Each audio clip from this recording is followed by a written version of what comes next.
Hi, everyone. Today, I'd like to introduce you to Aoife, an expert in the skin industry with over 10 years of experience. Aoife's passion for skin health began when she suffered from acne at a very young age.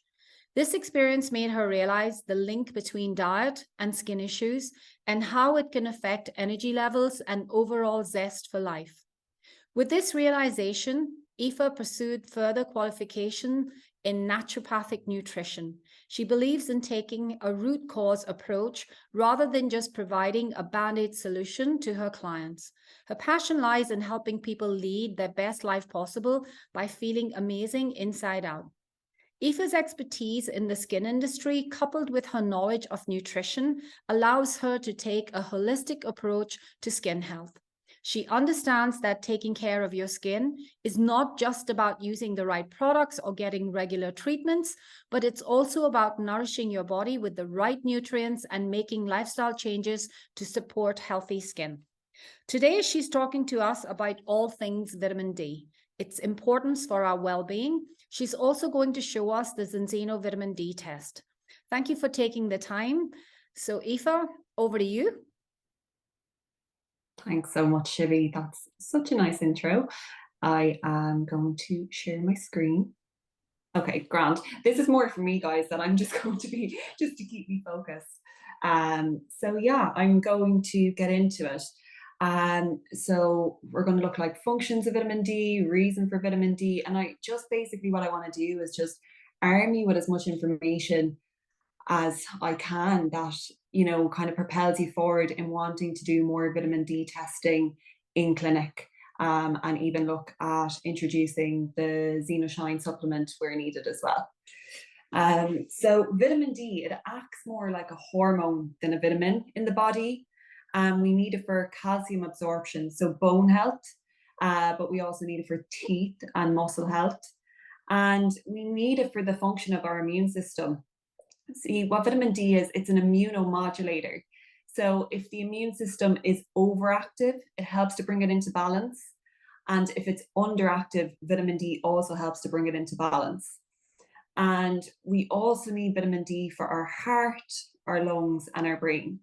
And the thing is, like in Ireland and the UK, it's hard for us to get vitamin D from the sun because we don't really get any sun from October to March. And today we're all wearing sunscreen, which necessarily isn't a bad thing, but it does block the absorption of vitamin D. And I know we all want to look 21 forever, so we don't necessarily have to have our face exposed, but we can expose our chest, our arms, our legs. And for Caucasian skin tones, we're looking at around 10 to 15 minutes of unprotected sun exposure.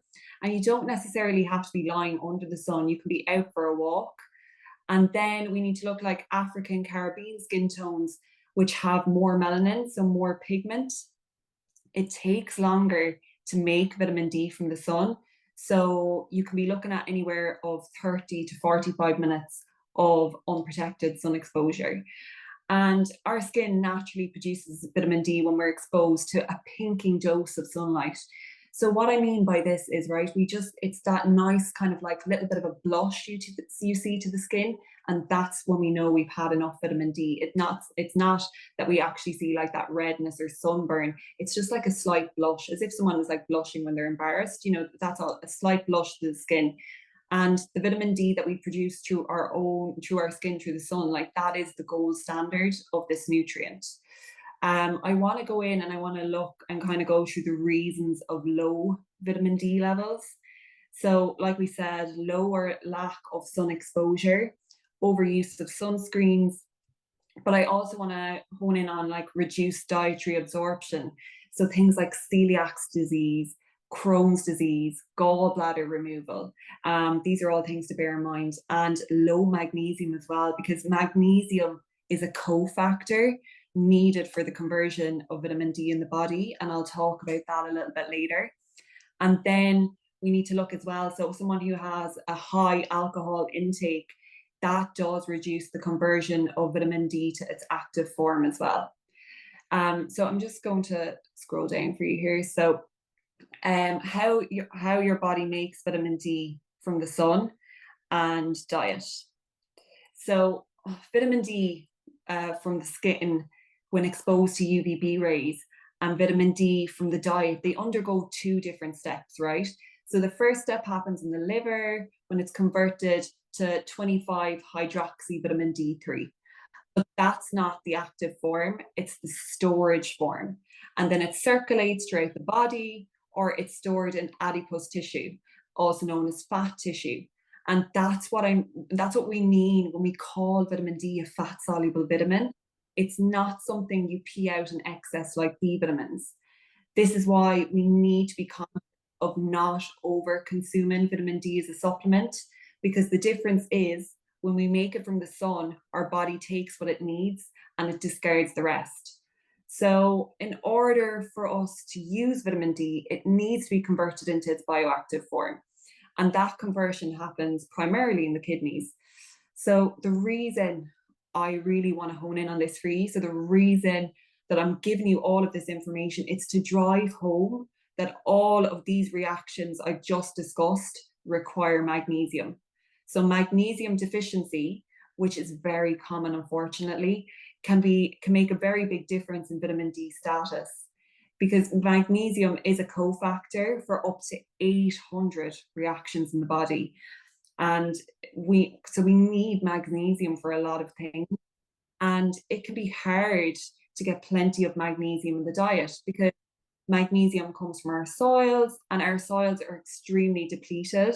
And this is due to agriculture and farming practices and not returning the nutrients to the soil. So I'll just come down here for you as well. So we need to look at things that deplete magnesium. Obviously, I've just discussed there in regards to not having enough of the nutrients in the soil, but then we need to look at our lifestyle. So stress, right? I find with my clients, if I ask them, are they stressed? They're like, no, I'm not stressed. I'm fine. Do you know? But if you say to someone, are they busy? Oh yeah, so busy, up the walls. And like things here, like we're running businesses, households, college, they may be looking after the elderly. And all of this will deplete magnesium in the system. And then we need to look at diet, right? Looking at caffeine. How many people have a coffee and they're like out the door and then they don't eat till 2 o'clock? Like that is literally depleting magnesium. Of course, we need to look at blood sugars here as well, but really that does deplete magnesium. And then processed foods and like foods high in sugar. So if you have clients that are having more processed foods and foods high in sugar, then they're not having more nutrient dense foods. They're not having foods, that are higher in magnesium. And I know every time I'm on doing a talk, I'm always banging on about consultation. But why I want to hone in on this in regards to magnesium, I definitely, if you take anything away from tonight, is definitely to add in symptoms of low magnesium to your consultation forms. Because you may have a client, because we're all asking now, if you're using Enzino, we're asking what supplements are our clients on. And say your client's been on a good vitamin D3, may have K2, I'll go into K2 soon, and they've been taking that for say the last 6 months. And then they come in and their vitamin D levels are really, really low.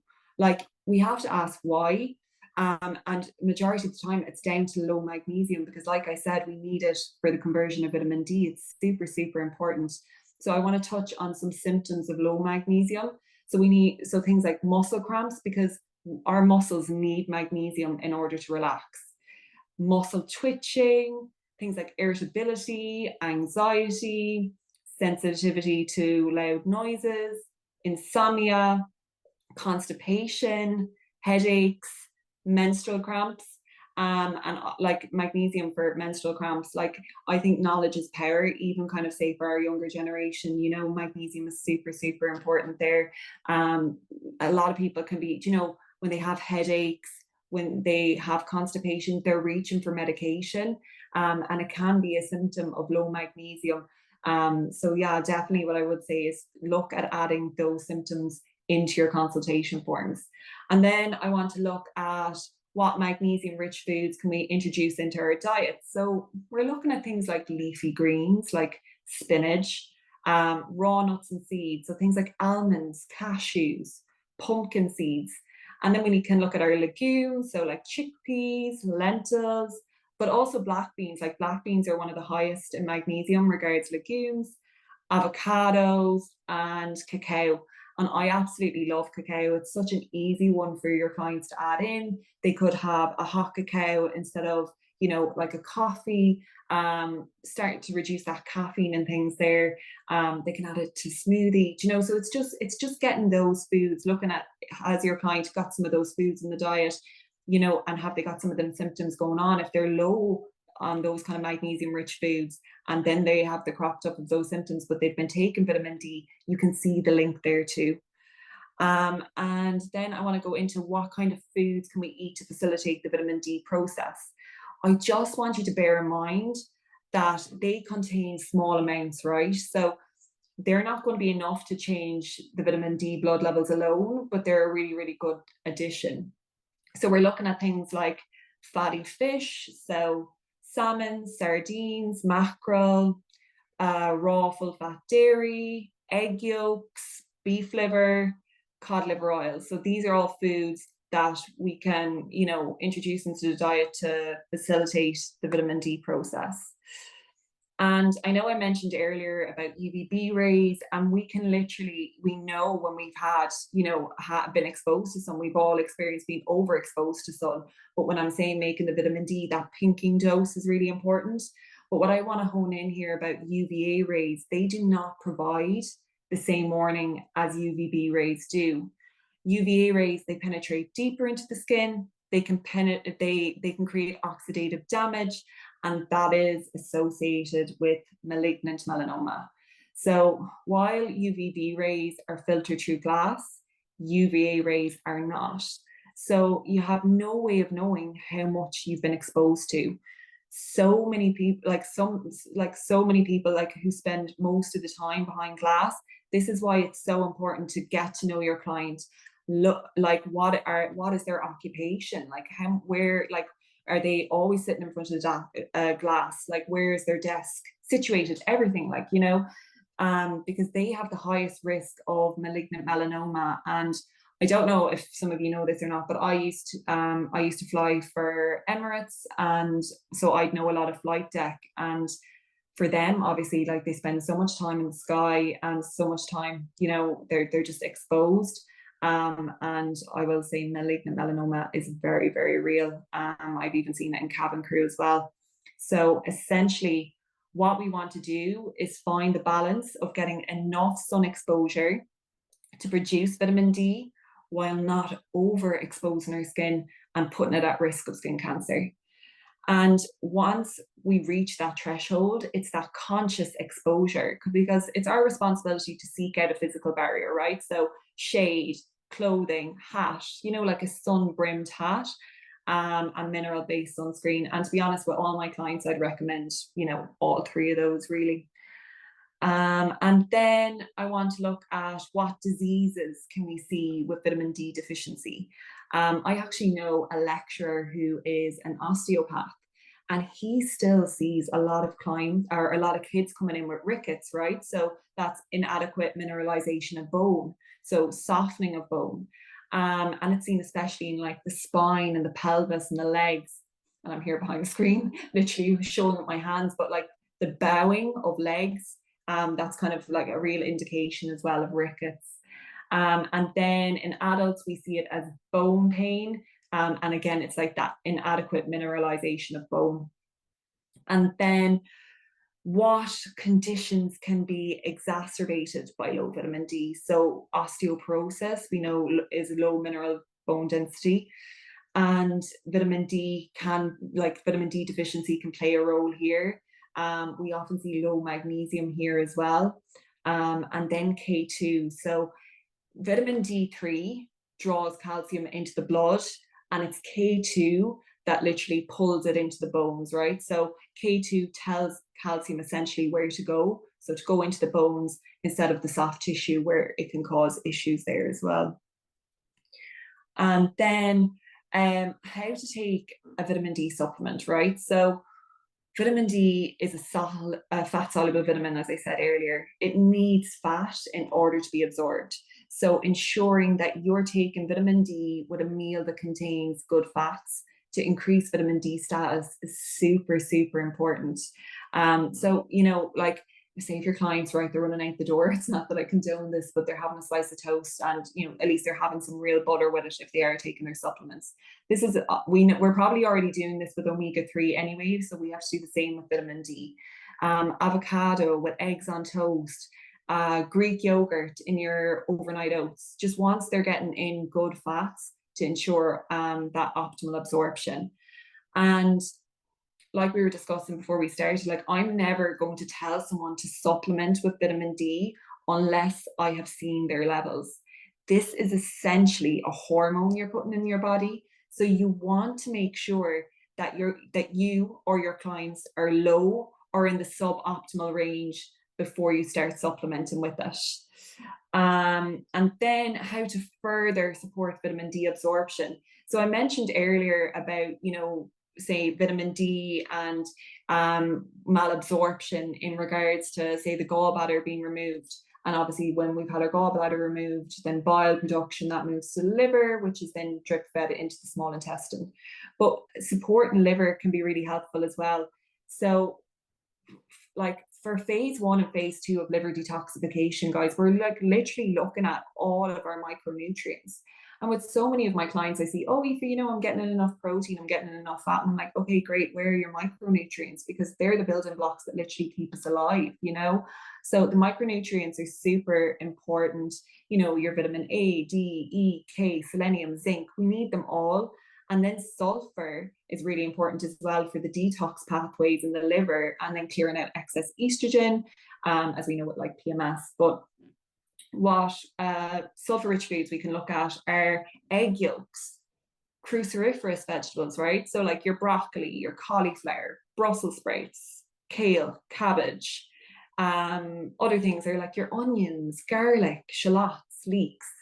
And then other ways we can support vitamin D absorption and, you know, vitamin D in general, like we said, is magnesium. Magnesium like is number one, super, super important with your vitamin D. And then optimizing fat digestion. Like I said, when someone's had their gallbladder out, and of course that, you know, the liver takes over, but even in general, some people can be a little bit sluggish. So optimizing their fat. So what we would say is like, I mean, in digesting their fat. So we would look at digestive enzymes there as well to help with that. So yeah, I'm gonna come down here and show you vitamin D. So I just want to bring up a vitamin D test. And I said it'd be easier to show you this way than signing in. But with the vitamin D test, like I mentioned earlier about 25 hydroxy vitamin D in the liver, like the 25OH or 25 hydroxy vitamin D test is the most accurate test when we're looking at vitamin D, and that is the method Zinzino use. And as we can see here, right, the scale is quite big. So we're looking at really like say 20 to 125. And insufficient levels are between kind of say 20 and 50, and 50 you're functioning and your doctor won't flag it, and that's fine. It's not their job. It's to make sure you're either too high or too low, that you're just within target. But we want our clients to be like feeling optimal, feeling great, right? So really kind of suboptimal levels are between 50 and 70, and kind of say 75 to about 90 is where I like to see my clients, you know, to be feeling like functioning really, really well, you know. And we need to look, right? So I think now is like a really, really good time to test your clients just before we go into the summer. Knowing your client is super, super important, right? Are they going on holidays? Of course, we're all going to be exposed to some bit of sun exposure now as well. So testing them now, seeing where they're at, right? They might have been on balance oil. Say for argument's sake, they're taking 12 mils of balance oil. That's 800 international units of vitamin D. And say they're taking 2Xtend. So they're up to 1200 international units of vitamin D. So you can test them, see where they're at. And if they're, you know, they're still low, then you can look at adding in Xenoshine. And like, this is why I love the Xenoshine supplement. It's amazing because it's paired with magnesium, right? We're looking at synergy there, which is fantastic. And I'll just show you what my client here, right? So this client is, and I brought up 2 tests just to show you the difference, that everyone absorbs it differently and everything is client dependent, right? So vitamin D status, this client, she's 65, not exposed to the sun, low energy. She had low energy, low mood, all picking up absolutely everything, every cold, everything that was going, she'd have it, you know, and she'd be always like looking after her grandkids. So she was on Balance Oil and Extend, I think, yeah, 2 Extend, and then she was taking 4 Xenoshine as well. So she was taking a decent dose of vitamin D, and she went from 42.9, so she was insufficient, and now she's at 85.7. And honestly, the difference, like, she's like, oh my God, he felt the energy, my mood has lifted. And she's like, you know, she was minding her grandkids, she was around everyone, even at Christmas, and she wasn't picking it up. And I know the test dates, but this, by the time we tested, we got the test back and she actually started the supplements. This is exactly 4 months for her, the difference in her status. And I'm just gonna, I'll come down here and I'll show you the other client. So this client, he's in his 30s, right? So he came in at 46.2 nanomoles per liter, and he's now 64. He was still like, I had him on 4 Extend, and he was on Balance Oil, and he was on 4 Xenoshine.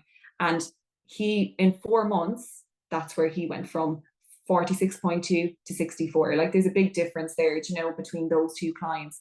So you can never compare one client to another.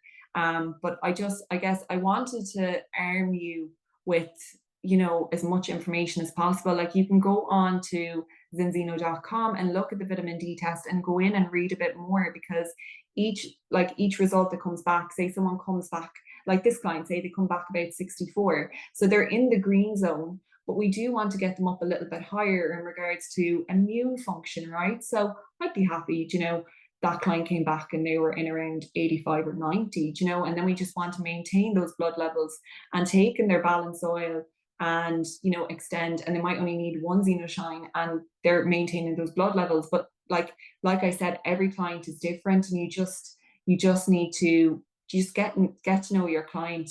I guess, you know, I know some of you might say, look, Aoife, sure, can't they get vitamin D done, you know, at the doctors? But guys, honestly, the power of you having the scale in front of you to show your client, to say, this is exactly where you are. We can actually bring you up into the green zone where your immune system is functioning better, and you have the chance to retest them, you know, and you're implementing the supplements. Because, you know, someone's within range, they're 50. Someone's like, you know, many clients come to me, oh yeah, my doctor said I was a bit low. But you're like, what's a bit low? Like, are you 20? Are you 49? Do you know? So we need to know, we need to be able to, like, knowledge is power, do you know, that kind of way. And we need to show our clients the scale and the difference that it can make, and allow them to go in and look at the test, and allow them to go in and read a bit more. So yeah, that is my spiel. I will hand you back over to Shibby. Thank you, Aoife. That's amazing. Absolutely amazing. Has anybody got any questions? I'll just check the chat to see if there's any questions in it. Can I quickly ask, Aoife, because my vitamin D was 38, so the Xenoshine wasn't enough for me. So I've been taking 6,000 vitamin D, and I will retest myself. And then at that point, I'm hopefully going on back onto Xenoshine. But if someone wanted to only do Xenoshine, is that they'd need 12 tablets of Xenoshine? Is that right? To get that, that 6,000. Yeah, so you can look as well, Ali, like, to see like what else were they on. So, you know, like, say, like I was saying, if someone is on like 12 mils of Balance Oil, you're getting 800 international units there. Say someone's on Protect, 1 capsule, 800. So it all depends on how much they're taking of each, and then you add it up. And it mightn't be that much that you need to add in of Xenoshine, but you needing like 6,000 international units is a lot. What you could do is, yes, take an alternative supplement, vitamin D3 with a K2, you can. And then what you could actually, and take magnesium on its own, see what way your levels are. And then when you're back in balance, then you can, you know, so you're not having to buy magnesium on its own and vitamin D3 on its own, then you can go on Xenoshine. But yeah, just see how much you were taking as well from your other supplements and just add it up. If you go into Enzino.com and go to the vitamin D test as well. Scroll down, go to supplements. You'll be able to see there and how to calculate it up. So say 1 microgram will give you like 40 international units, and then you can calculate from there in regards to the bottles. But if you have any questions, like I'm more than happy to give you a hand. No, it's good to know as well for clients and customers and so forth. And you mentioned the magnesium, so let's talk about the Viva, with how much magnesium the Viva has in it. Is that enough for people to supplement that against their vitamin D, or do you sometimes suggest an alternative magnesium as well? It all depends on how much they're taking. Off the top of my head, I can't remember how much magnesium is in Viva. Hold on, I'll grab it. I was going to say I can grab it if you want me to grab one. I have a box here, I'll grab it.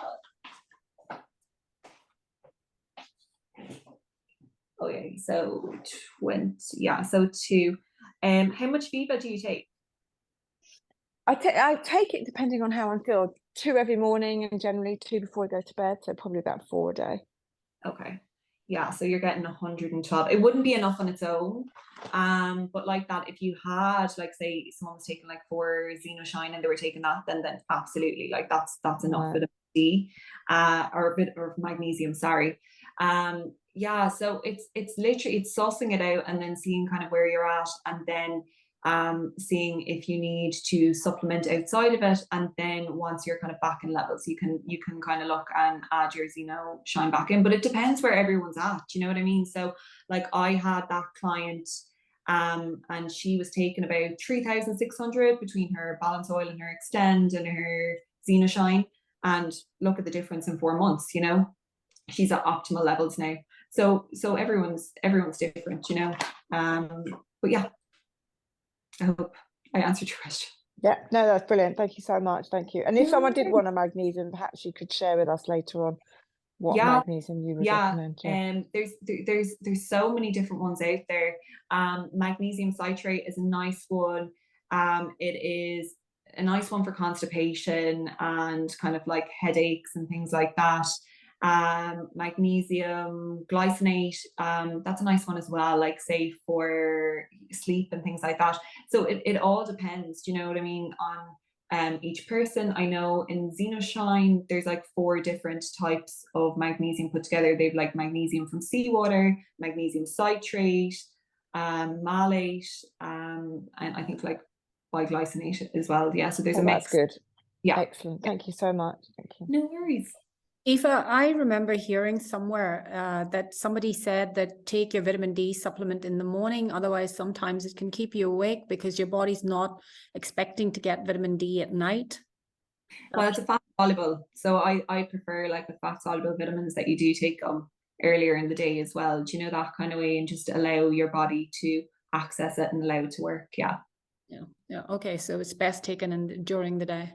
Yeah, and like I said, it's just super important that you're taking it with a meal that contains good fats in it, you know, like, so I said, like, well, I don't condone it, like, you know, but like a slice of toast with a bit of butter on it, you know, it's just making sure that you have the good fats in there. But yeah, of course we want everyone having like a balanced meal. Yeah. I've just got a message from Sarah here.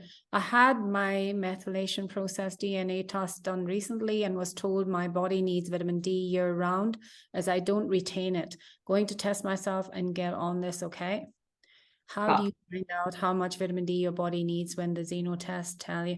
Yeah, so the the vitamin D test, like I did mine, and I by luck find out, and Ali was saying she was 30, I was 10. And it was just a fluke chance that I got it done. This is years ago, I'm talking 10 years ago, that I was in India and there was a special offer on, and I thought, no, I'll get it done, like add it on and blah, blah, blah. And I found out I was 10. And so then I became very conscious about vitamin D. And one of the things that I have found since I was in balance oil is my skin doesn't burn. Otherwise, I burnt constantly. And definitely my immune function works a lot better. And because I'm on balance oil, my skin doesn't burn. So I am able to sit outside in the sun for 45 minutes and absorb that. And I make sure I always wear a hat and cover my face and let my body do the rest. And I would really highly recommend that, because when I did my vitamin D test, I was 90 something. Now, okay, Amazing. years ago I was 10, but I was 90 something. So I was really pleased with that. Yeah, That's when you have those higher levels, you do feel you so much do. better. You And definitely do. guys, just as well, like bear in mind, like we have vitamin D receptors all over like our body, nearly on all our cells, right? We have vitamin D receptors on the gut lining, like 80% of our immune system resides in the gut. So we're always thinking like, right, gut microbiome and our fibers and all the bits, but we need to look at the immunity side of things as well. So vitamin D is important there, zinc's important there. Like we have vitamin D receptors on, like for men, they have them on the testes, right? So to improve, like with vitamin D there, you're looking at like improvement in semen quality and sperm motility. Like we have vitamin D receptors on the ovaries, so egg quality. Like our bodies are powerful when we give it the right things. And Yeah. It actually also just makes, you know, whenever I hear a talk like this, it always makes me realize how important the full health protocol is, because you've got your fats, you've got your micronutrients, and we don't hear enough about micronutrients. Everybody focuses on the macros, and very few people will focus on the micronutrients. And I'm so glad you brought that up, and the importance of micronutrients. Super. Like Extend is amazing. Like it's an amazing multivitamin mineral, you know. And the thing about it is, like, even when we have clients coming in with skin issues and we're looking to support the liver, and yes, cruciferous veg, sulfur rich foods, you know, but like the Extend is really good, because like our liver needs it, you know. Has anybody got any more questions, guys? There's a question on there about pregnancy, I can see, which was quite a good question. Do you mind reading it out, Ali? I must have missed it. Where was it? It's from Samantha. How much is in the Extend and the Xeno Shine? Because in pregnancy, the recommended dose is 10 mcgs. If we are recommending in pregnancy, what is the low dose considered to be? Well, for me, like for even for like some of my clients, like they're taking XenoShine now, so they're on 2 tablets a day. But I can definitely, I'll come back to, I can come back on that question definitely, and I'll check it for you. But guys, it's just like vitamin D levels for pregnancy is super important. Like we have vitamin D receptors in the placenta. Like I said, really important for conceiving and everything like that, that the vitamin D levels are at a good level as well. But yeah, I'll come back to you on that question. I can put it in the Skin Pros. Okay. Anybody else, guys? I was just going to talk about, because I started the test, I get a lot of psoriasis clients, and I have started to test them, Aoife, and their results with vitamin D are absolutely shocking, like way lower than those tests even, you know. So do you think that's a common occurrence then for psoriasis patients? Yeah, well, like the reason I didn't mention it tonight, right? Because vitamin D isn't the cause, right? Low vitamin D isn't the cause of psoriasis. Of course, we know that, but it can be a factor, because when you know, like when you're working with that type of skin, it's the proliferation and maturation of the cells, right? So the cells are moving up through the skin, but they're, you know, they're not losing their cytoplasm. They're all like sticking on top of each other. They're not shedding off as they should be, right? But vitamin D really helps with that process. And then pairing it with your omega-3s, like, because like I said, it has super anti-inflammatory properties as well, and your client's going to feel so much better, like in regards to immune. Like we're obviously with psoriasis, we're always looking at like the immune system and everything as well. So yeah, getting their levels up, I'm sure that you'll see like a big difference there too. Thank you. Super interesting. Vitamin D was something that I never really got. Yeah. So you know, we always assume you're getting it somewhere in the sun, somewhere. Yeah, I was always more interested in the other products, but now I'm like in the vitamin D zone. Yeah, definitely. Especially after Ali, you know, I was like, whoa, and I did a test that. Yeah. I lost the card, so I have to go looking for it somewhere. Once I'm unpacked, I'd probably find it. Anybody else, guys? Anybody else? Just unmute yourself, ask the question. I just want to also say it's really important. I was reading the Dindino blog, and on the blog there's a really good article about diabetes, and how vitamin D helps diabetes. So that's worth reading if anyone's listening to that. I've got the paper, I can put it on the group if anyone wants us Yeah, to. yeah, put it on the group so Yeah. that people Great. don't have to go looking for it. Yeah. Okay, Aoife, that was really, really good. Thank you so much. And it You're was so really welcome. My pleasure.